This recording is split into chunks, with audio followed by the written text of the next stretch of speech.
Wow. Good evening, everybody. Good evening, Professor. I am so humbled, but I am so pleased. Actually, words could not describe my gratitude to you all, but also my joy in being here tonight. And I will tell you why.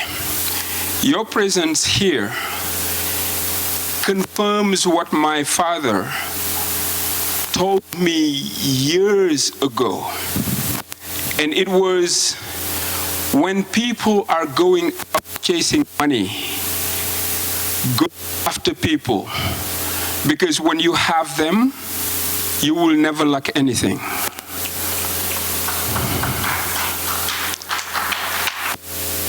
You know, at that time, I did not understand at all that my old man was teaching me about social capitalism. We all need social capital in our lives. Money is good. All of the others that money can buy is good.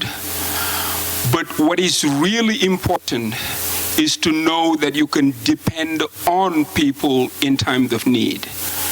And that's what your presence here tonight certifies for me. Because I do not think I deserve all your attention, or I deserve the way you came up tonight through the snow, through the cold, just to celebrate this humble human being. But before I go any further, I would like to recognize a few people. I mean, some of them you already saw them on stage. Of course, number one is my queen of 24 years. She is the person who really keeps me grounded. Whatever I can do today, or whatever I am able or I am allowed to do, it's because of her being on my side. And I'll come back to that in a little bit.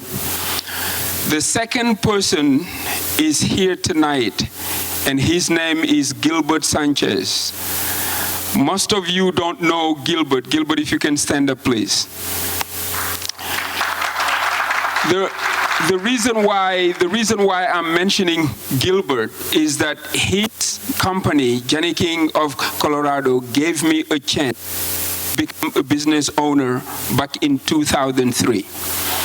He is the first one who introduced me to the hospitality industry. He taught me how to make beds, how to vacuum the rooms, all of those stuff, because whatever I have now my employees doing, I've done it myself. And I learned it from this man right here. He's a friend to me. He's a brother. He's also a business mentor to me. So I had to say that in front of everybody. Now, the other person is not a friend. He's a brother to me in the deepest and literal sense of the term, and that's Papa. You know, he's always accusing me of being old, but I will tell you tonight he's the one who's old, because he said we know each other since like for 20 years. Brother, we met in 2001. I even remember the date. So it's more than 23 years, okay? But I just want to say this. You know, having all of you here tonight just warms my heart. You know, this book is not about me. This book is a community service. And service will be the word for me tonight. I'll come back. But I just forget to mention that we are, like a few days ago, we celebrated Martin Luther King Jr., who is a dreamer, but yet he only lived 39 years. And to this day, we are all impacted by that dream. We are all impacted by his work. So that tells me, since he allowed all of us to dream, we need to understand what dream stands for. And to me, the way I define it is to have dedication, to put the efforts, but also to have the ability to make it memorable. Dr. King's dream is memorable. That's the reason why even today, years later after he's gone, we're still talking about it. As an African immigrant, if I dare to stand up here today, it's because of his work. Because I was not here, my parents were not here when he was fighting for racial injustice. To me, we just have to give the credit where it is due. That's the reason why I started with him. But about earlier, about service. You know, the book you have today came out of my willingness to serve. And everything about ALG is true service. Papa didn't start this in order to make money, or he started in order to boost himself up. None of those happened because I was there from day one. What we have in common is our we to lift other people. Were it not for him, I would have never maybe taught public speaking. He touched on the story a little bit where he invited me, talked about it before, that we needed to do this for the community. He invited me and I was there. This was back in 2016. So when I was there, I think Sylvia is right. She was in cohort 1 or cohort 0, however you want to term it. And by the way, don't count on me on being the judge who was the best class, because I can't do that. So honestly, Papa invited me in the class and I attended. I started to talk. He just slipped out of the room and left me there. So I started to teach. So if I was not willing to serve, I am telling you, this book would have still been a project. Because I started literally writing this in 2013. My daughter there, who was selling the books, Fatu, was only 2 years old. And she was reminding me the other day, I still have that paper that I was writing on, that she messed up everything and just ran away. Her story is in the book. I have to tell everybody. She's the reason why I didn't finish it fast. No, I'm just kidding. But I'm telling you, I am telling you, just as I mentioned in this book, why did I choose to write on success? When countless other books were already written, but I said they were written but not in my perspective. They were written but not by somebody like me. You know, in 2000, one of my students, because I was teaching French in Kansas City, Missouri in 2000, one of them told me, Mr. Mbaye, you were very confused. And I said, why? He said, you are an African, you speak French, and you live in America. And I was like, well, I don't know. Is that confusion? But, you know, years later, I came to realize what she meant. It was just that I was a complex man. And we are all complex, aren't we? But some, to some degree, others in different areas. When you have more than 3 or 4 languages in your head, you are bouncing from one culture to the other, that makes you a complex man. So the book could have never been something this simple. That's why I have to say I'm sorry if you don't speak French and if you don't speak Wolof. Because Papa would always say this, when I'm excited in class, I always speak Wolof and let him do the translation. So this book is no different. You will find areas where I was speaking in Wolof. But then I'll always try to give the English rendition. I'm not saying translation, because sometimes translating your thoughts in a different language is very, very hard. And that's where Butterfly, this sister, came in. You know, English is my third language. For me to write in it, of course, I would need help. Because sometimes I say things on my own way, translate it, and this, I think, whoever attended public speaking would hear me say that. You have to think in English in order to speak in English. But most of us as immigrants, what we do is that we think in our own language and then we translate it into English. And sometimes it doesn't make any sense at all, because it was not meant for that. But that's the complicity that I'm talking about, how complex we are. We are Africans, we are immigrants, but then we live in America. You know, there I would like to stop a little bit and say this. Whoever was born in America, whoever is an American citizen today, I cannot thank you enough. Because were it not for your openness, I would have not been here, even to be what I am today. I've been in other countries. What happens in America, the way that they welcome immigrants, I have not seen it anywhere else.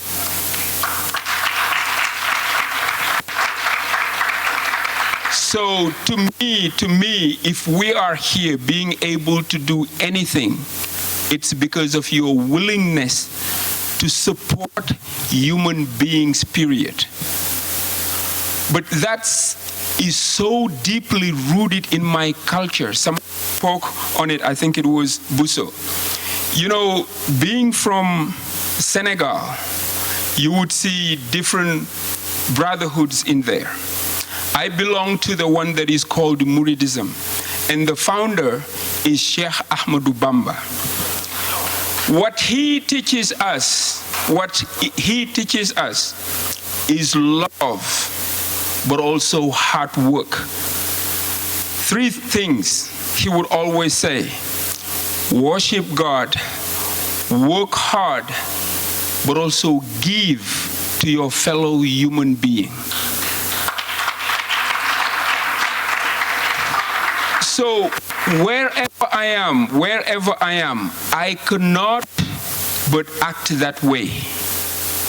In one of his poems, he was actually praying, and the prayer goes like this. He's asking God to actually have mercy on every single creation. Not the black people, not the white people, not the animals, but every creation.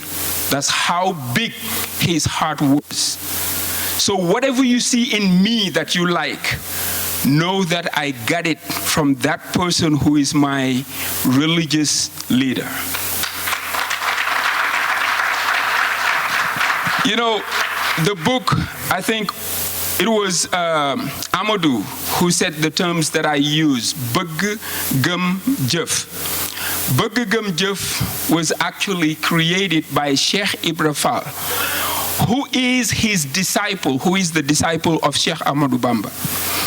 You know, when I started reading self-help literature over here, it struck me that a lot of things that they are talking about in the West was already known to us in different terms.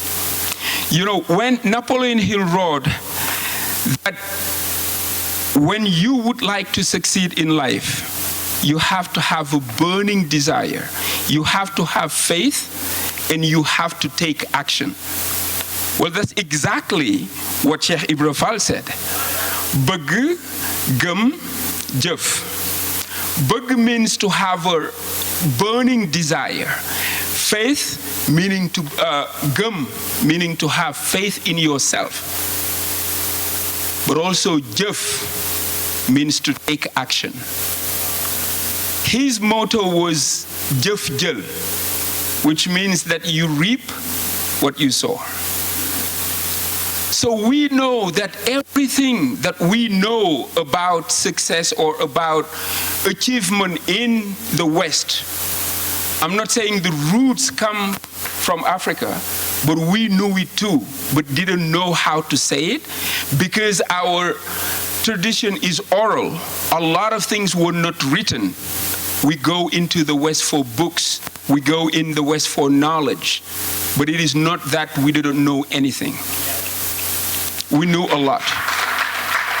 So my purpose in writing this was really to show the world that yes, indeed, Africa is. Indeed, knowledge or success are universal themes that we all can talk about. Who am I to tell you the way you can be successful? You know, success, as I would always say, means different things to different people. The best definition that I know of is by Earl Nightingale. When he said success is the progressive realization of a worthy ideal. So what is that ideal for you? You have to define it for yourself. I'd say a teacher, when he prepares a lesson plan and go into the classroom, teach that, and all the students know what he or she is talking about, in my book, he is successful. I'm not somebody who's way up there trying to teach people down here. No, I'm having a conversation. That's what I believe in. That's the reason why in here I say 7 steps to finding meaningful success. In my humble opinion, success is inner peace. Because it doesn't matter how much you have. If you cannot sleep at night, your success does not mean much. So to me, being able to sleep at night and having that inner peace with you is what success is about. You know, I went about it differently in the book. I don't know, Papa, if I still have time. No. Okay, no. 7 steps in finding meaningful success.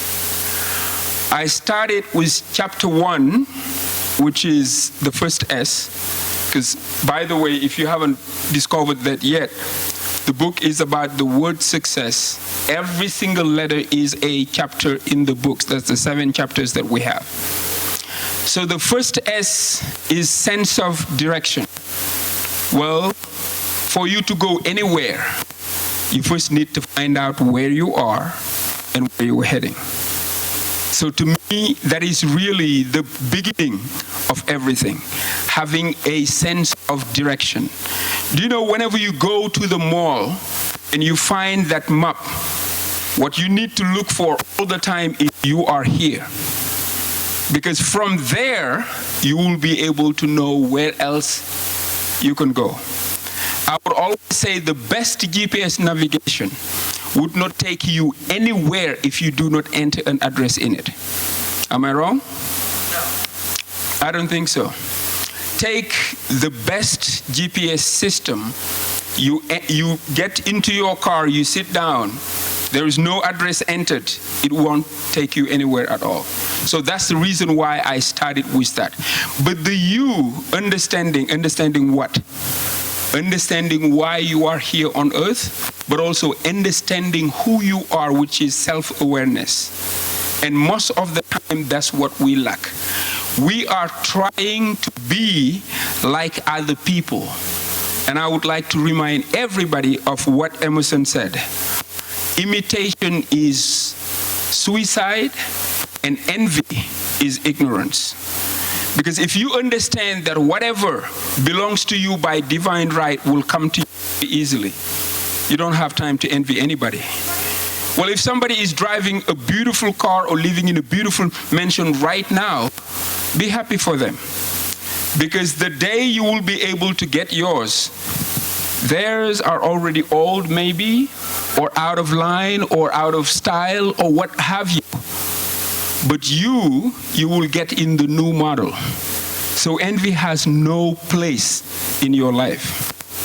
But to me, imitation, the reason why Emerson said it is suicide, well, if I am trying to be like butterfly, I will never be successful. But in the process, I can literally kill myself. The old me is no longer. But the new me will never be what I'm trying to imitate. So for us, if we want to be successful, we do not imitate, we emulate. Find things that you really love about a person and take that from them, combine with what you have, and build a new you.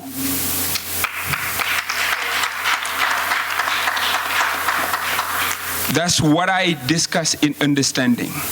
But then we moved on to the first C, commitment, where I talked about my story, Papa's story. Uzi touched on it earlier when I lived in a kitchen. To me, all of those stuff that showed me that I was going somewhere, even though I didn't know it at the time. But I've always wanted something more. I always wanted to be somebody. I heard Dr. King talked about this when he said the principles of somebodyness. Because we are all somebody. But some people, because they have a different agenda, they want you to believe that you are less of. They want you to believe that you are not enough. And to me, being a believer, I know that God is perfect. God is the Almighty. Why would He make anything that is not complete? Why? The reason why He made us this way is because He wants us. He knows that we are successful. Let me give you an example. If you have anything like a phone, a car, anything that the manufacturer made, they can guarantee it to work because they made it. They know what's in it. But why sometimes it does not work? It's because of the way we use it. Because most of us do not read the manuals. And as human beings, when God created us and put it on earth, we came with a manual too. For the Muslims, it is the Quran. If we understand it, read it, and apply it into our lives, it is our manual to succeed in whatever else that we want. For the Christians, it is the Bible. For the Jews, it is the Torah. But sometimes that's what we lack. We think we know better. We can go about it. Well, I think I'm the first one to tell you that I don't read manuals at all. I'll always try until I fail, and I make a big mistake that now the manual can't help me anymore. That's where this title came from. We are all fated to win if we understand what winning is. I'd always say, I think it was Alan, he asked me, what do you want people to say from the book? If you could put it in a nutshell in one word. I think about it, and I said, run your own race. Run your own race. If you are better today than the person you were yesterday, no matter how small it is, to me it is a win. No matter how much you have, and this is a literal translation from Wolof. In Wolof, it will be do barile so gene gislo mo. And it means that no matter how much you have, when you go outside, you will see something that does not belong to you. That's the wall of wisdom. I don't know if the English translation makes sense, but that's exactly what it means. No matter how much you have, when you set foot outside, you will see something that does not belong to you. So then to me, understanding these principles, that's what I was trying to convey in the book. Commitment is something that you cannot do without. You have to set goals, but you have to be committed to them.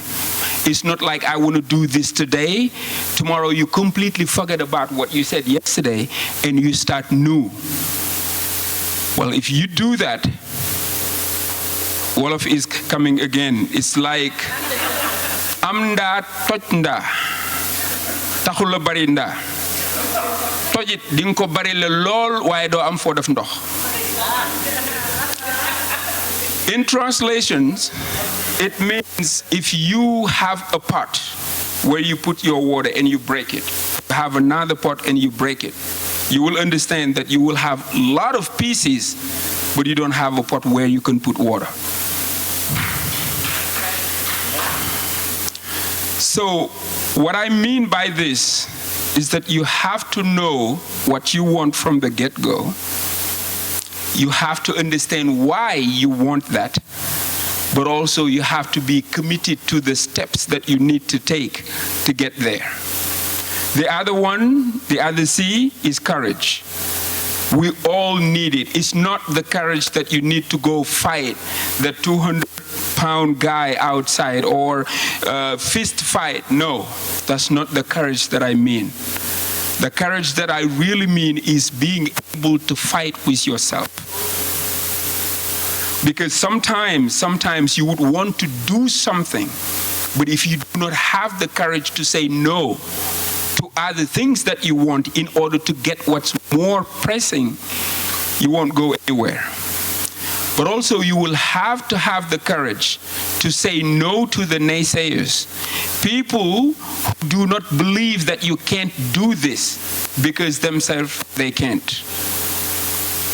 And sometimes they mean very well. In their mind they want to protect you. But hey, as Fish told me, I don't know if he's here around, he once told me, yeah, Fish, my brother over there, he taught me that wisdom. Do not worry if people agree with your vision. It's just because it was not given to them. God gave you your vision. He didn't give it to somebody else, so that somebody else can't know what you are about. So whatever it is that you set out to do, if you analyze it and it is perfect for your life and it is approved by your maker, I would say go for it, no matter what people say. That's 2 C's, right? Okay, the other one, that's the E. It comes with effort. And that's what Sheikh Ibra said about jëf. Bëgg, gëm, jëf. And I call this a three-legged stool. Bëgg, gëm, jëf. Whenever one of the legs does not stand, you cannot sit firmly. Have a burning desire about something, but you don't believe in yourself that you can get it. No matter how big or no matter how great your actions are, you will not be successful because you don't believe that you deserve it. You don't believe that you can do it, therefore you can't. Henry Ford said, whether you think you can't or you can't, you are right. Simple. It's all up to you. Whether you believe that you can do something or you can't do something, you're right. Either way. So then that belief is important. But let's say you believe that you can reach the moon. You take all the actions, but it is not something you want. There is no burning desire there. That also will not lead to success. The third type, and I think is the worst one, is you really have that burning desire. You believe that you can do it, but you go to sleep all day long. You don't do anything. You don't lift a finger. That also would not work. So then the burning desire, faith, and action have to be combined for you to be successful. That's what we know by Cheikh Ibra Fall, bëgg, gëm, jëf. And I go to the fifth or sixth chapter, serenity. In serenity, really, what I was talking about is how we should learn our ways from nature. Sometimes it looks like we live in a microwave society. Whatever we want it now. When we plant, as I did when I was a young man or a small boy, planted my whatever I planted, and then like every single day I would go to check if they germinated or not, and killing the plants in the process. Most of us, that's what we do. We put the efforts that are necessary, we work hard, we do all of those stuff, but we become anxious about the results. Not knowing that sometimes when you do what you were supposed to do, you need to let the higher power take over and take care of it for you.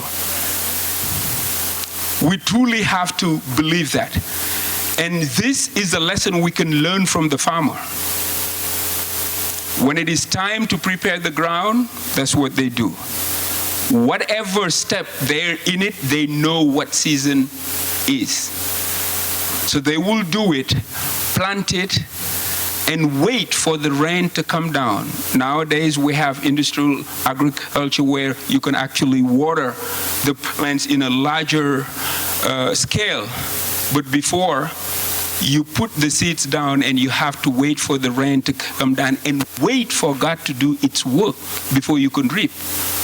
But right now, mostly with our youngsters, we want to succeed at all cost. We want to see the results at all cost. And we keep worrying. Worry is deadly as far as your success goes. Because you will go to take other actions that were unnecessary at all. Just believe in the process, believe in the system, and let it go. And finally, chapter 7 talks about S, which is soaring to me. Because success is not a destination. It is a journey. You cannot just come here and say, I have arrived. Now I'm successful. Well, what you have to understand is that if you do not grow, you die. Nature does not want stagnation. You know, even water, when it stagnates, it becomes poisonous. So when we arrive at a certain area in our lives and we believe that, hey, now it's a done deal, well, a tsunami might be coming from somewhere else that you don't know, and that tsunami might not be just physical. It can be mental, it can be financial, it can be whatever you think. That's the reason why we should never stop. Because soaring like an eagle is the thing. What is success if you cannot enjoy it with other people? What is success if you cannot uplift other people like you? Because wherever you go, believe me, I say this most of the time, that God is almighty, He can do anything. If He wanted us to be alone, He would have been able, or He could create for all of us our own world and put us in it. The reason why He combined us together in one place, it's because He intended for us to support one another. That's the reason why I believe that you were destined to win. You were fated to win. Because He wants that to be that way, not for you to be a loner. At ALG now, I think we have a public saying, if you want to go far, if you want to go fast in life, go alone by all means. But if you want to go far, go with people. So I will end in this note. What you are seeing tonight, whatever it is that you might admire, that you might want, just know that it happened because one person had a vision for his community to do something bigger and better. And that's how ALG was created. Anything else that we do is about people. When you take the classes, well, public speaking, who doesn't need it?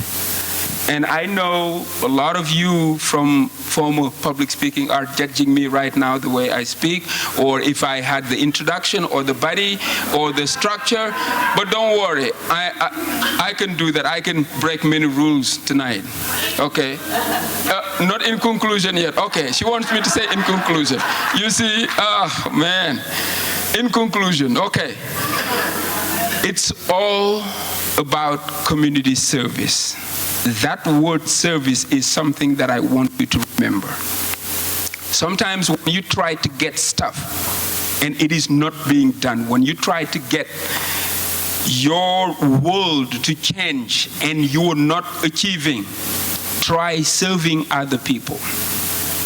You know, there is a hadith, and hadith is something the Prophet Muhammad sallallahu alaihi wasallam said, that when you ease a difficulty of a human being, God, Allah, will ease your difficulty 10 times more.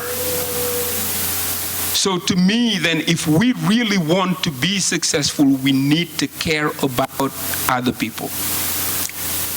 Papa said, if you're around here, you will hear Zig Ziglar. Yes, because I learned this from him, and ever since, that's what I'm using. And it is the secret of success is in service. If you help enough people get what they want, you will eventually get what you want. It's not that I am smart or I have this or I have that to be able to write a book. But even without knowing it, I was serving other people until they find something in me that maybe I didn't even think it was important. But they start pushing me, and Uzi is right. He would call me every Tuesday or every Monday, Professor, where's the book? Professor, where's the book? Professor, where's the book? So at the end, it was like, well, even if I don't do it for me, I have to do it for them. Because they believe in me. And they're learning so well. Look at Amadou when he said, sometimes you have to believe in other people's belief in you until your own belief kicks in. I think that works for everybody. Because maybe there was a time when I didn't believe I could finish this book. Bilo was right. I started writing this in 2012, 2013. Some of the parts in this book were just articles, blog articles that I wrote in 2013. But then life happened to me, like it does to everybody. I put it down and tried to do something else because I was always looking for ways to take care of myself, my family, and my parents back home. When you have all of that on you, sometimes you don't have the luxury to think intellectually. You want to just get things done. But public speaking class, Leadership 101, have that belief in me. And I have that belief in me, and I believed it until my own kicked in, and I started to write and sending it to my sister right here, Butterfly. Whatever I write, she takes a look, write it again, help with the writing, you know. And today, it is something that we have in our hands. It's no longer a dream. But what's dangerous is Papa is already asking for a second book. I said, boy, can you let me breathe? I just did this. Okay? Now, Senegal is asking for the French version. I said, please. I said, please allow me to finish that, the French version and the whatever language. Wolof version would be interesting and very hard, you know. But at least, let me get that. And of course, once you start enjoying this and you have the community supporting you, the sky is no longer the limit. We are limitless beings who are only limited by our own thoughts, because we cannot rise above our thinking. Whatever it is, my wish, I think Buso, the way she put who is the book for, I could have never been able to come up with those lines. But I'm just telling you, this book is for you and I. I wish that when you read it, you will find something meaningful, something that will help you define your own success before you go out to chase it. Because otherwise you might be chasing a life that's not worth living. You might be chasing some things that you don't even understand what they would do in your life when you get it. So again, in conclusion, thank you. This is the thing we have in public speaking. If you do not speak in a structure, which means that you have to have an introduction, a body, and a conclusion, if you don't signal that the end is coming, you might, they all know that. That's why I'm saying that. So in conclusion, thank you. Love you all. Let's give Professor